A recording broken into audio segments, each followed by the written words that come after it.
Bom dia! Tudo bem, gente? Então, hoje nós vamos fazer a nossa revisão de história. Nós vamos utilizar o livro, a gente vai olhar no livro e vai conversar sobre a matéria, tá? Diferente de português e matemática, história e geografia é mais uma conversa, como a gente faz na escola. Nós sentamos e conversamos sobre os assuntos, tá? Hoje vocês vão ficar com as duas videoaulas. Hoje vocês vão assistir as duas videoaulas, vão prestar atenção nas duas, tá? Eu vou estar divulgando a de geografia, depois eu vou estar divulgando a de história, tá? Vocês vão entender depois como a gente vai fazer esse mecanismo hoje. Então, nós vamos começar na página 6, tá? Falando desse orgulho de ser brasileiro. Nós já conversamos sobre uma coisa chamada miscigenação, que é o que? A mistura de raças. O que acontece? Os portugueses, quando chegaram aqui no Brasil, eles se depararam com os índios, tá? A terra já era habitada e eles chegaram e tomaram posse da terra, mas aqui já tinha dono, que era dos índios. Então a gente chama chegada dos portugueses, não descoberta do Brasil, porque eles não descobriram a terra, eles chegaram aqui, alguém já morava aqui. Então, partindo disso, quando eles foram colonizar, eles trouxeram duas raças diferentes, que é a raça branca e a raça negra, né? As pessoas negras. Então, essa mistura, tá? Elas tiveram o nome de miscigenação, que é essa mistura de raças, ok?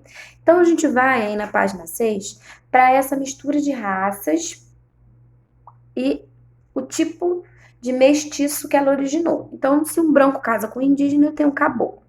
Se um branco casa com um negro, eu tenho um mulato. Se um negro casa com um indígena, eu tenho um cafuso. Presta atenção nessas misturas de raças, tá? Lembrando que somos todos iguais. Aí tá falando um pouquinho, na página 7, dessa questão dos europeus, né? Que foi assim uma população muito rica para o nosso crescimento, porque eles habitaram nossa terra, eles colonizaram nossa terra, então a gente tem muito costume português. No entanto, nós até utilizamos o idioma português, a gente não usa português brasileiro, aí tem português de Portugal e tem português brasileiro, tá? Então, vamos para a próxima matéria. Ser indígena no passado. Olha só. Como surgiram os indígenas? Eis a questão, né? Lembra da época da Pangeia, que a gente conversou, que a Terra era toda junta? Eu, na minha opinião, acho que eles já habitavam a Terra. E quando a Terra se dividiu, os pedaços continentais se dividiram, eles foram para um lado e os africanos ficaram de outro lado. Eu penso assim, mas não sei se é. Eu quero que seja. Então tá, ó. Até hoje não se sabe a verdadeira história de como os indígenas chegaram no Brasil. Para mim, eles não chegaram, eles já estavam aqui. O que sabe é que existem várias suposições. Quando os portugueses chegavam às terras brasileiras, existiam no Brasil aproximadamente 5 milhões de indígenas. É muito indígena. Existiam tribos diferentes, cada uma com hábitos, costumes, culturas e idiomas próprios, porque os índios têm idiomas próprios, eles têm linguagem própria, que a gente não entende. Isso é uma cultura própria, né? Uma das hipóteses mais aceitas pelos historiadores é que os indígenas vieram de terras distantes, fazendo viagens, tanto por terra como pelo mar. Eu não acredito nisso. Esse deslocamento indígena demorou milhares de anos, até que chegassem ao território brasileiro. Ah, ou não, pode ser também que eles nessa época que a terra foi dividida, eles já existiam. Aí eles ficaram para um lado e os africanos ficaram para o outro, quando dividiu a terra. Mas as teorias, né, dos estudiosos que a gente não deve discutir.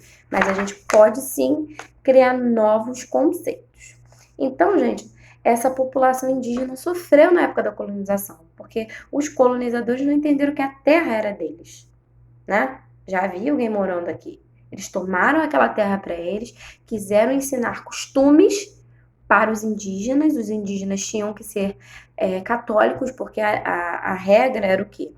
Quando eles chegaram, eles rezaram missa, porque Portugal era um país católico, então eles trouxeram para cá essa cultura católica de tentar botar eles para fazer catequese, de botar eles para estudar. E o indígena, ele era, como se diz, ele era do mato, ele queria caçar, pescar, viver a vida dele em paz, em harmonia com a natureza, né? O indígena, ele faz o quê? Ele usa a natureza, mas ele não destrói a natureza. Ele usa, colhe as coisas que a natureza dá, utiliza para o seu bem-estar e o seu uso. Ele não faz mau uso da natureza, ele não destrói a natureza para formar tribo, né? O indígena, ele respeita a natureza, diferente dos colonizadores quando eles chegaram, tá?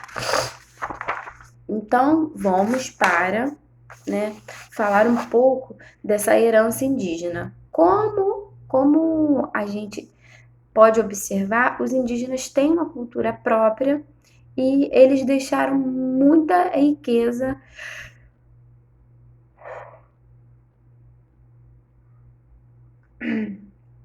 Eles nos deixaram muitas riquezas, tá? Nessa parte de confecção de instrumentos, na parte de medicina. Por quê? Alguns instrumentos, né, musicais, por exemplo, como a flauta, o maracá, de modo geral, são instrumentos indígenas, mas com o passar do tempo, eles foram se agregando à cultura brasileira, e eles passaram a ser cultura brasileira e não cultura somente indígena. O que eles trazem pra gente em relação à medicina, tá? É esse poder de cura que eles viam nas plantas, no seu extrato, na sua folha, entendeu? Os chás que eles faziam, essas coisas assim. Então, na medicina, eles vêm trazendo pra gente esse poder da cura nos vegetais, tá? E na alimentação, eles trouxeram os hábitos, né? A maioria são os vegetais mesmo. Eles plantavam, colhiam, se alimentavam e plantavam de novo, colhiam e se alimentavam. É um ciclo, tá? Na alimentação, a gente tem aí, na página 10, vários exemplos, né?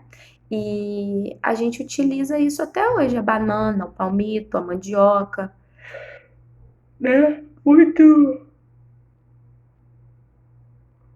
Muito bacana essa cultura indígena. Vocês me desculpem, tá? Está com um pouco de sono excessivamente, tá? Porque o filho da tia não tá muito bem.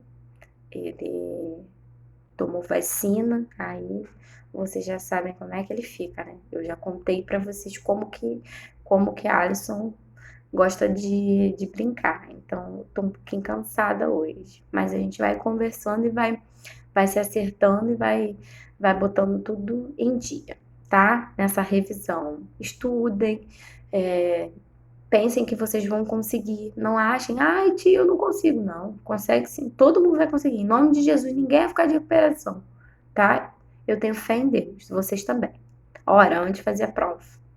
Então, ó, na cultura também, que foi passada de geração para geração, vem aí a linguagem deles, que alguns estudiosos, né, estudam as línguas indígenas, estudam seus costumes indígenas, as coisas que eles fazem. Eles na aldeia, eles têm um chefe religioso e eles têm um chefe como se fosse assim, um líder, e também tem um chefe religioso, tá? Então, assim, a religião deles é diferente da religião das outras pessoas, eles acreditam na natureza. É uma coisa, assim, maravilhosa.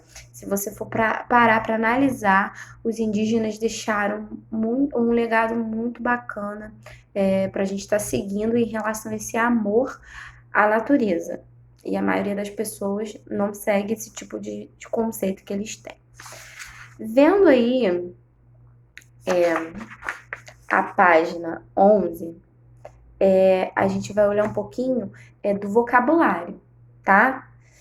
Ó, abacaxi, Jericoacoara, que virou uma praia, Bauru, Caboclo, Buriti, Catapora, que é uma É uma doença que dá um monte de bolinha no corpo. Pipoca, ó, grão de milho que se arrebenta em flor por efeito da torra. Torra é o quê? Você bota o milho na panela, com o efeito do fogo ele pipoca. Por isso que é pipoca, tá? Então, assim, no vocabulário, eles também foram muito, muito importantes, porque juntou o vocabulário dos portugueses, dos europeus, dos negros e dos indígenas. Por isso a cultura brasileira é tão rica, porque é uma mistura de cultura. Quando você sai do seu lugar, né? Igual o pessoal da Europa. Eles saíram de lá e vieram colonizar aqui o Brasil. Então, nessa colonização, eles também trouxeram pra gente essa questão da cultura deles. Por isso, a cultura brasileira é tão rica. A gente pode dizer assim que é uma cultura bem rica, né? Por causa disso. Porque é uma mistura de cultura. Tá? O folclore brasileiro é lindo. Então tá. Aí tem uns exercícios, dá uma lida também nos exercícios, dá uma passada, né? Que a gente já corrigiu. Então dá uma passada aí nos exercícios, tá? Então vamos lá ver se tem mais alguma matéria aqui no livro para explicar.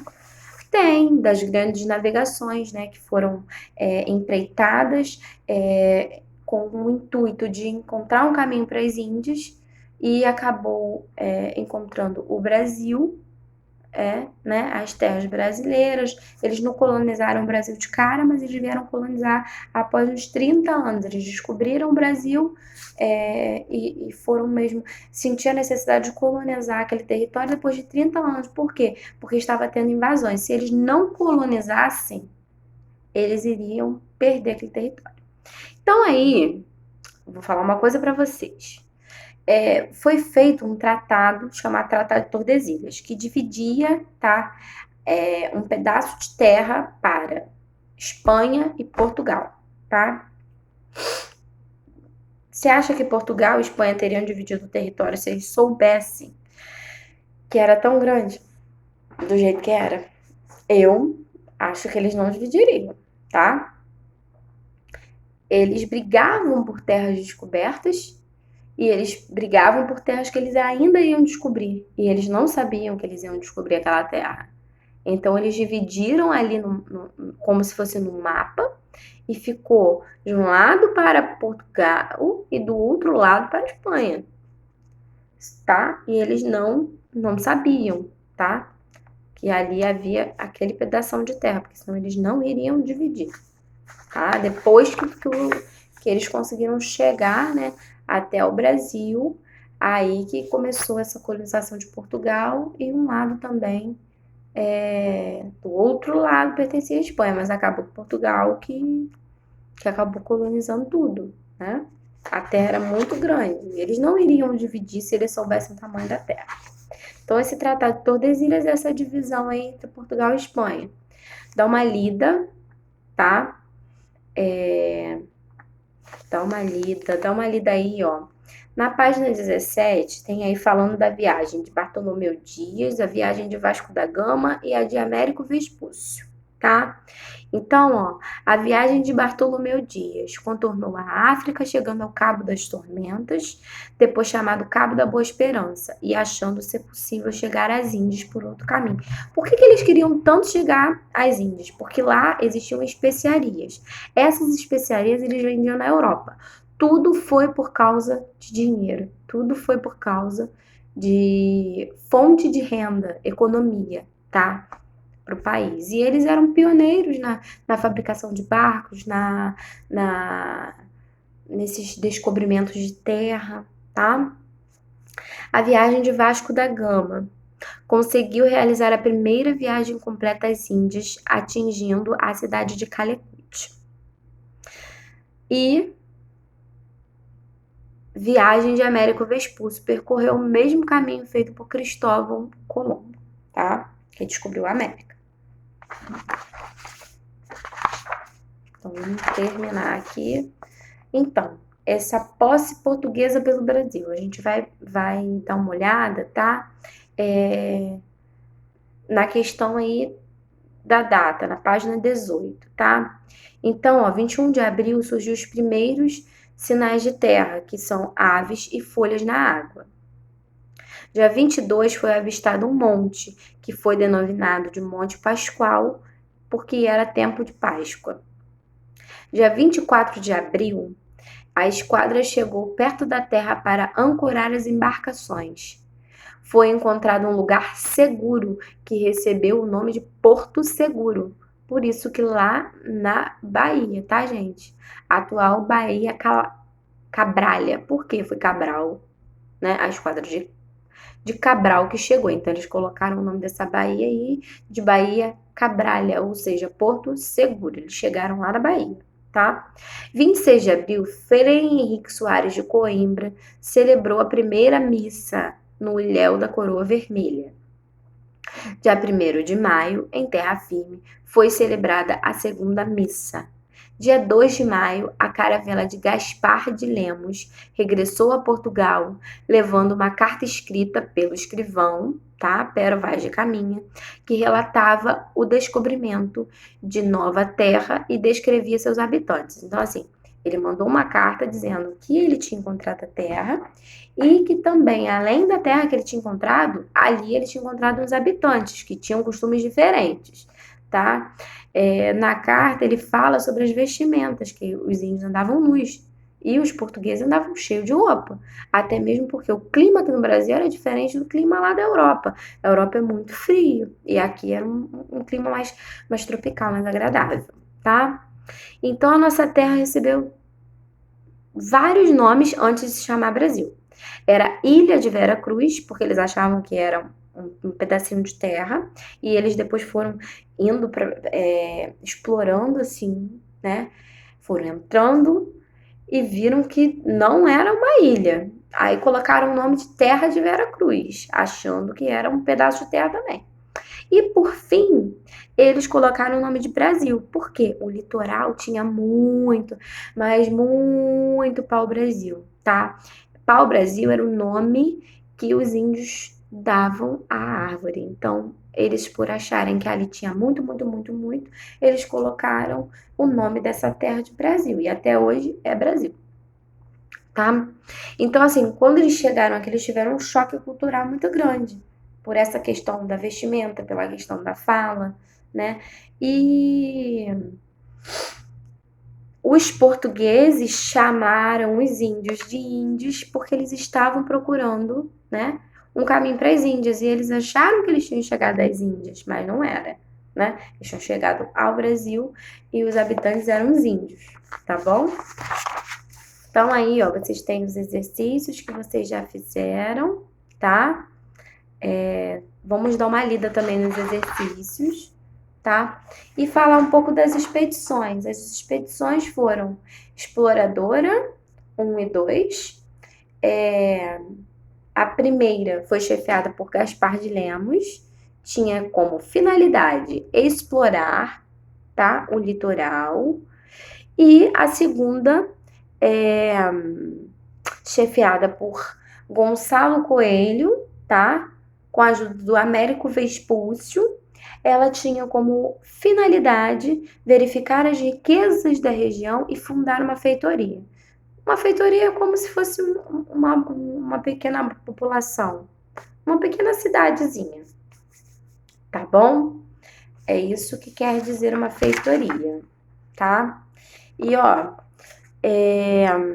que era um depósito para guardar o pau-brasil, a fim de que, quando os navios chegassem, pudessem pegá-lo em um forte em Cabo Frio, no Rio de Janeiro. Então, essa feitoria, né, ela foi lá em Cabo Frio, tá? Um porto, como se fosse um porto, tá? Então, a gente vai lá para as expedições ainda, e tem a expedição guarda-costa, tá? Que foi chefiada aí pelo Cristóvão Jacques, e ela tinha a finalidade de defender o território dos invasores, tá? Nessa época tinha invasão holandesa, francesa, espanhola, todo mundo queria um pedacinho do território.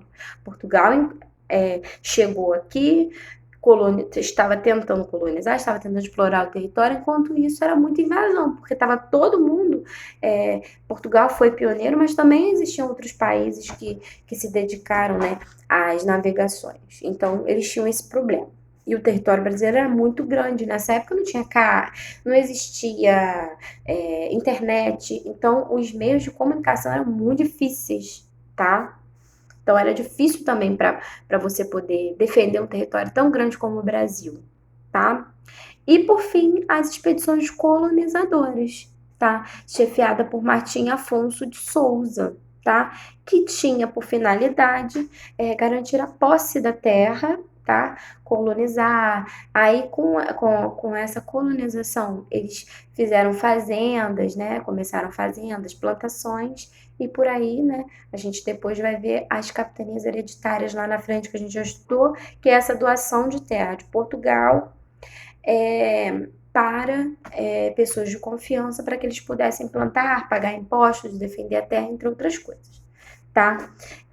O rei de Portugal mandou uma carta para Martim Afonso de Souza, informando que dividiria o Brasil em capitanias devido aos frequentes ataques dos contrabandistas, tá? Que eram piratas também. Nessa época existia muito pirataria. Pirataria, que a gente diz, eram pessoas que andavam de navio, roubavam as pessoas, né? A gente chama de pirata, tá? Então, gente, essa daí, então, está sendo a nossa revisão de história, né? Prestem atenção, foi uma coisa bem esclarecida, acompanhem as páginas, tá? Não deixem de fazer esse acompanhamento das páginas, é importante para vocês que vocês sentem e façam esse acompanhamento, tenham esse cuidado aí na hora de fazer, tá? Tenham capricho, zelo com as revisões, faz uma letra boa de entender para na hora de estudar você tá preparado para estar fazendo sua avaliação, tá bom? Um beijo da tia Mariana, estou com saudades e vamos para as nossas revisões. Ó, beijo pessoal, tchau, tchau.